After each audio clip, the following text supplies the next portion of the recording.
Hi guys, welcome back to my YouTube channel. So guys, आज है 24 फरवरी 2024 और आज इंडियन इंस्टीट्यूट ऑफ साइंस में ओपन डे है। तो आज के दिन इंडियन इंस्टीट्यूट ऑफ साइंस में नॉर्मल पब्लिक और स्टूडेंट्स भी विजिट कर सकते हैं। और आज के दिन ये लोग अपना एक्टिविटीज़ जो है, जो भी इन्होंने इन्वेंट किया होता है, तरह तरह की चीज़ें शोकेस करते हैं जो कि पब्लिक के लिए अवेलेबल होती है, फ्री ऑफ कॉस्ट आप आकर देख सकते हैं। तो मैं फ़िलहाल आ गई हूँ बाहर इंडियन इंस्टीट्यूट ऑफ साइंस में और अभी हम अंदर जाएंगे।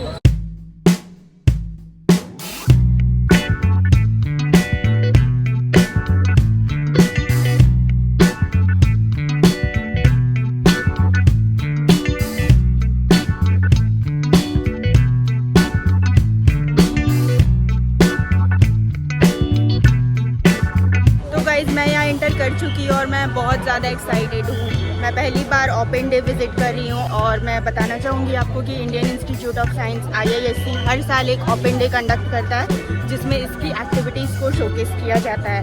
तो आपको ज़रूर से विज़िट करना चाहिए इसको। तो मुझे इस ओपन डे के बारे में एक आर्टिकल से पता चला था और उसके बाद मैंने IISc की वेबसाइट पे जाके वहाँ से एक रजिस्ट्रेशन भी किया था आज के दिन पे आने के लिए। और यहाँ आप देख सकते हो पोस्टर्स भी लगा हुआ है IISc की वेबसाइट का। तो इस वेबसाइट के थ्रू ही मैंने जाके रजिस्ट्रेशन किया था, but registration is not mandatory. आप ऐसे भी आके विज़िट कर सकते हो डायरेक्टली। सो आज का वीडियो बहुत ज़्यादा इंटरेस्टिंग होने वाला है क्योंकि हम लोग पूरा Indian Institute of science visit करेंगे और देखेंगे तरह तरह के scientific demos and live experiments भी कुछ अवेलेबल होते हैं बेसिक मॉडल्स के। एंड साइंस के बारे में जानेंगे, यहाँ के डिफरेंट डिपार्टमेंट्स की बनाई हुई चीज़ों को हम लोग देखेंगे। तो आप सोच सकते हो कि ये कितनी बड़ी चीज़ है। सो let's go and explore it. देख सकते हो यहाँ पे बहुत सारे स्कूल्स के स्टूडेंट्स भी आए हुए हैं और पोस्टर्स भी बहुत सारे लगे हुए हैं। सो कौन से स्कूल से हो आप लोग? Okay, so how is it going? Okay, they are very tired. या नीलम K31। सो गाइज, यहाँ पे बच्चे लोग आए हुए हैं देखने के लिए। सो अब तो मैं और भी ज़्यादा एक्साइटेड हो गई हूँ। तो गाइज़, यहाँ पे मुझे कुछ दिखाई दे रहा है office of under graduate programme के पास और यहाँ पे काफ़ी भीड़ भी लगी हुई है। तो चलो देखते हैं कि यहाँ पे हो क्या रहा है आखिर। Fun zone. सो यहाँ पे basically acids and base chemistry की चीज़ों के बारे में बताया जा रहा है, रिएक्शन से रिलेटेड। तो मैं आपको दिखाती हूँ थोड़ा सा clip.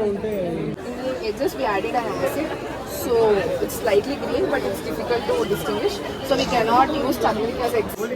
So no, turmeric is useful to confirm that it is a base, but for acid we have to go to other artificial ingredients. तो गाइज, यहाँ पे इस बिल्डिंग में कुछ एक्सपेरिमेंट्स हो रहे हैं, मैंने सुना है। तो अभी हम लोग यहाँ पे अंदर जाकर देखते हैं कि यहाँ पे क्या क्या एक्सपेरिमेंट्स हो रहे हैं।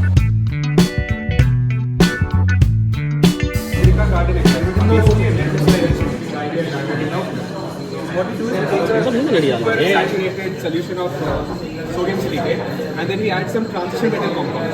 So the reason we add a transition metal compound is essentially this reaction is a double displacement reaction and you get a transition metal silicate.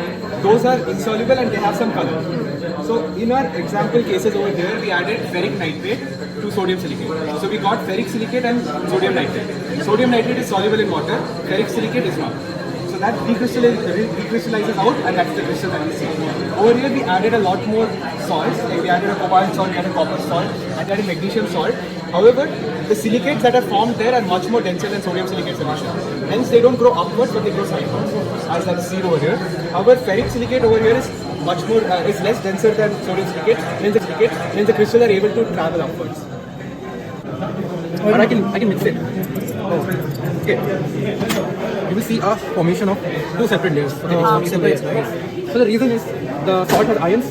The ions form the shell around the H2O molecule, and the H2O molecule stop interacting with ethyl acetate, but it starts interacting with the ions because it is a charged molecule. Is there a sprinkle?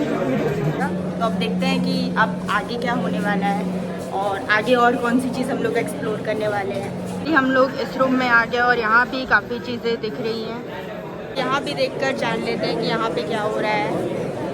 सो यहाँ पे conduct हो रहा है data based experiments. तो इस room में I think मुझे systems भी बहुत सारे दिखाई दे रहे हैं। तो वैसे तो मैं खुद एक डेवलपर हूँ, तो चलिए आइए चेक करते हैं इस चीज़ों को भी। गाइस यहाँ पे जनरली ये लोग एक AI यूज़ कर रहे हैं, उसको दिखा रहे हैं, जहाँ पे हम लोग टेक्स्ट पे डाल सकते हैं कि हमें किस टाइप की इमेज चाहिए, और आप जानते हो कि AI वो उस तरीके की इमेज को एक जनरेट करके हमें दे देगा। जैसे कि अभी AI बहुत पॉपुलर में भी चल रहा है, तो आपने ये ऑलरेडी सुना होगा, हो सकता है आपने मोबाइल से भी यूज़ किया होगा। तो ये जो AI यूज़ कर रहे हैं वो गूगल की तरफ से है।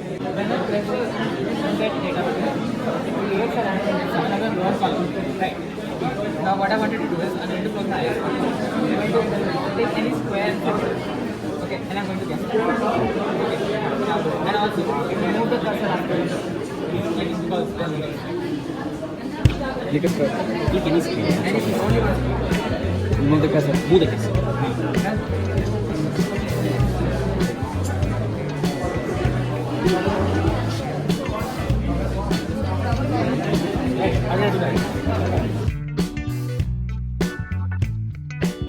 सो गाइस मैं अब आ चुकी हूँ यहाँ पे, और यहाँ पे चंद्रयान 3 में जो रोवर था उसी का एक क्लोन बनाया गया है, जो कि ऑब्वियसली वॉक कर सकता है एंड देन एनालाइज भी कर सकता है सरफेस को। तो यहीं के एक स्टूडेंट से मैंने बात की है, तो चलिए मैं आपको वो रोवर दिखाती हूँ। At this is the rover, और अभी ये पूरी तरह से कंस्ट्रक्ट नहीं हुआ है, और ये जो आप डायग्राम देख रहे हो ये इसका फाइनल स्ट्रक्चर होगा, और ये भी साइंटिफिक एक्सपेरिमेंट्स कंडक्ट कर सकता है सोल्स पे। एंड आप देख सकते हैं वॉक भी कर रहा है। Can you make it walk please? या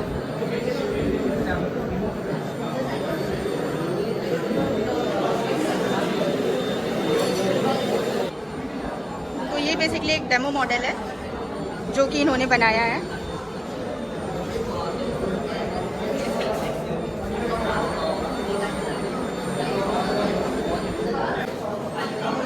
एंड ये इसका स्ट्रक्चर है, जैसा कि आप देख सकते हो, इसका डायग्राम है।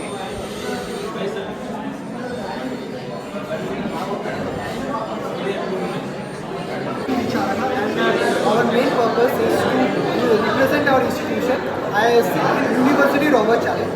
It is a competition that is everywhere in the month of May in Utah, America, and the goal is to build a rover.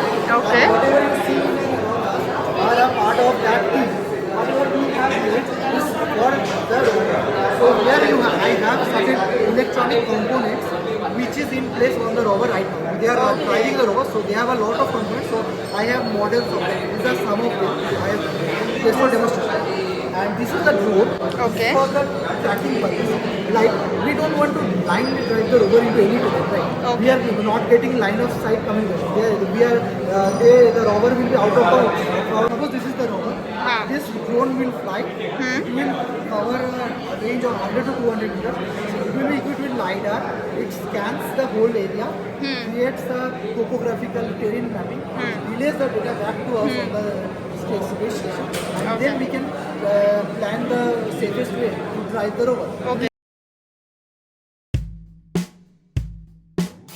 So guys, I have to admit it's actually a fun here, and बहुत सारी नई नई चीज़ें हम लोग explore कर रहे हैं, और साइंस के पुराने कॉन्सेप्ट जो कि हम लोग स्कूल कॉलेजेस में पढ़ते थे उसके बाद से देखा नहीं था, तो उसको हम लोग प्रैक्टिकली होते हुए भी देख रहे हैं अभी। तो it is an amazing experiment, and I hope आपको भी मज़ा आ रहा होगा इस वीडियो को देखने में। तो गाइस यहाँ मैं अभी आ चुकी हूँ इस बिल्डिंग से बाहर। लाइक मन कर रहा है कि हर एक चीज़ को देखूँ, but at the same time हमारे पास टाइम भी कम है। ये 5 से 6 बजे तक ही होता रहेगा, और उसके बाद ये इसका टाइम एंड हो जाएगा। तो इसके बाद मैं एरोस्पेस इंजीनियरिंग डिपार्टमेंट में जाने वाली हूँ, क्योंकि मुझे बहुत मन है वहाँ पे देखने का कि वहाँ पे क्या चीज़ें वो लोग डेमो में दिखाते हैं, क्या शोकेस करते हैं, हाउ डू दे फंक्शन। तो गाइस जैसा कि आप देख सकते हो, फाइनली मुझे मिल गया है एरोस्पेस इंजीनियरिंग अंतरिक्ष अभियांत्रिकी डिपार्टमेंट। तो अब हम लोग जा रहे हैं वहीं पे, एंड लेट्स फाइंड आउट कि एंट्री कहाँ पे है, एंड देन देखते हैं उस डिपार्टमेंट के अंदर क्या क्या हमें डेमोज देखने को मिलते हैं। जैसे यहाँ पे एक एरोप्लेन बना हुआ है जहाँ पे काफ़ी लोग पिक्चर्स भी ले रहे हैं। तो गाइस इससे पहले कि हम अंदर जाए, मैं यहाँ पे आपको कुछ चीज़ें दिखाना चाहती हूँ मेरे बैकग्राउंड में जो मुझे दिख रही है। मुझे यहाँ का लेआउट काफ़ी अच्छा लग रहा है, and let's enter now and see how is the experience. Here it is, finally मैं यहाँ पे आ चुकी हूँ। यहाँ पे तो काफ़ी भीड़ लगी हुई है ऑब्वियसली, सारे लोग बहुत ज़्यादा क्यूरियस है IISc में एरोस्पेस डिपार्टमेंट के डेमोस को देखने के लिए एंड उसके बारे में जानने के लिए, एक्सप्लोर करने के लिए। यहाँ के स्टूडेंट से भी मिलने के लिए मैं बहुत ज़्यादा एक्साइटेड हूँ। तो गाइस ये है एरो इंजन का डायग्राम और ये आप देख सकते हो, ये एक बेसिक एरो इंजन है। इसमें सारे मॉड्यूल्स लगे हुए हैं जो भी एक एरो इंजन में होने चाहिए, be propulsion system, be thrust और be whatever, I don't know much about it. तो ये इंजन बेसिकली यूज़ होता है एरोप्लेन में।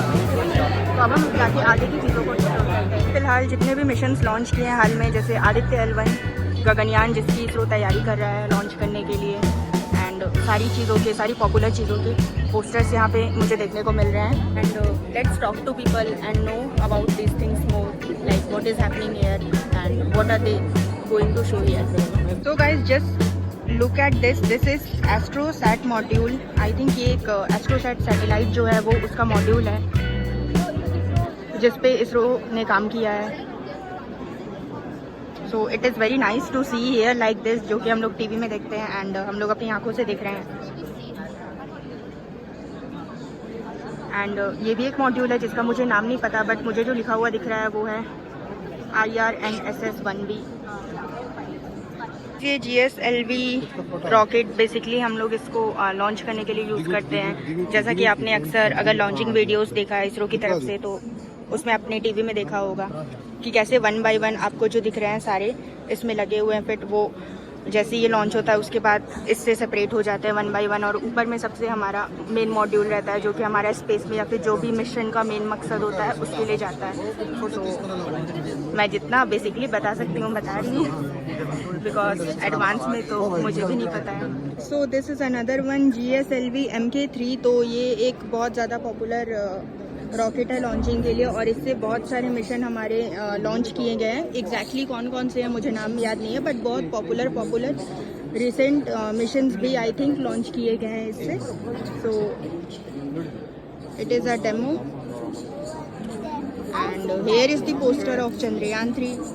जैसा कि आप जानते हो कि इंडिया ने चांद पे ऑलरेडी कदम रख दिया है। तो गाइस वहाँ से निकल के अभी मैं यहाँ पे आ गई हूँ और यहाँ पे मुझे कुछ एक्सपेरिमेंट्स होते हुए दिखाई दे रहे हैं। So, which is making me more excited. I think this is regarding how do our missions take off exactly.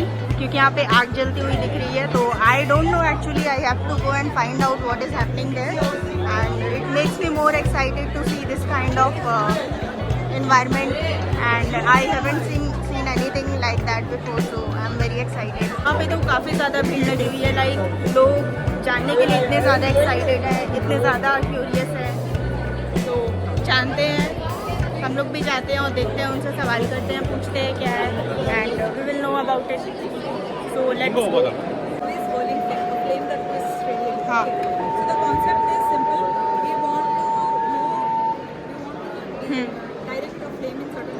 Okay. So what we did is same systems. We have 2 planes, same fuel we are using. The only difference is we are traveling the fuel into a system in a closed enclosure. We are letting air enter only through certain directions. So air is entering only these directions. What this does is it creates a motion that twists air around. So the fire also starts twisting. So you need 2 things for a fuel compound. It's your fuel, it's your oxidizer. Oxidizer is your air. Here it is freely available, freely moving in its own direction. Here it is moving in only certain direction. So what that does is creates a twisting motion. Okay. So it's by Dutch scientists who wanted to visualize the thermoacoustic properties. So if you have heard of the ideal gas equation, Okay. equals to Okay. the temperature So where is it basically used? that's creating sound. All. There's a हाँ, wire हाँ. inside this cylinder. Once this gets heated up, it acts like a membrane, oscillating back and forth, creating pressure waves. Thus, acoustic being the pressure component, it can be represented through this experimentation.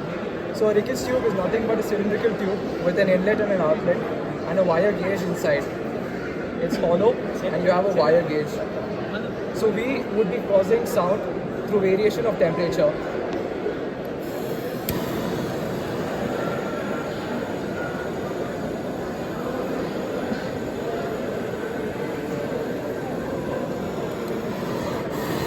Even though the membrane is heated, you're not able to hear it. But now you can hear a howling sound.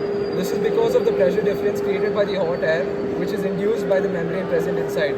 Now, if I rotate it back to the original position, you wouldn't be able to hear it. We want to understand dynamics, plane dynamics. So this is a demonstration to show you how that works. So if you want to stop something, you have to understand the plane dynamics. So by just putting 4 balls, we are trying to Right now, showing how we we can are not adjust giving any external This is used in disturbance. aircraft.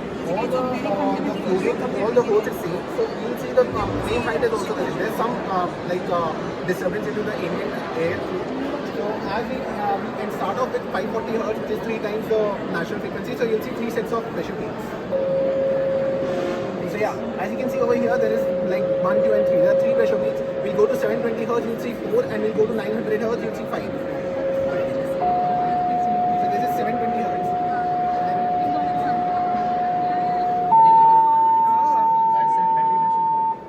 So can you tell me something about? Okay. It is used for the fertilization, like fertilizer, insecticides, pesticides, even the water. The seeds also can be dispensed. The tank capacity of this drone is 15 liters. Okay. So green color what you're seeing, those are the sprinklers. Okay. So we can replace the sprinklers by the dispenser. It can dispense the seeds. So it's the flight time of this drone is only for 15 minutes. It can cover 2 to 3 acres of land and altitude of 3 to 4 kilometers. Battery, sir. You can see the battery there. It's a 16,000 mAh. Battery. Yeah, on the ground. That is all. It's a rechargeable battery. And they told like those small drones will be implementing here Yeah. Before flying this drone, we'll use that drone. to get that camera thing. Yeah. For the From all obstacle sides. avoidance. Okay. To calculate. So basically those are level. just for detecting camera and everywhere we will be fitting here. Agriculture drones. So this is the quadcopter. तो guys मैं जितने departments में visit कर सकती थी और जितना explore कर सकती थी इस 9 to 5 में मैंने किया और मैंने आपसे भी शेयर किया. आई होप आपको पसंद आया होगा और आपके लिए भी ये वीडियो बहुत इंटरेस्टिंग रही होगी. It was completely a great day today क्योंकि हमने जाना कि लाइक जितनी भी टेक्नोलॉजी जितनी भी डेवलपमेंट्स हो रहे हैं इंडिया में साइंस से रिलेटेड, स्पेस साइंस से रिलेटेड एंड AI से रिलेटेड, यहाँ के स्टूडेंट्स क्या क्या डिज़ाइन करते हैं, क्या क्या बनाते हैं, क्या क्या सीखते हैं.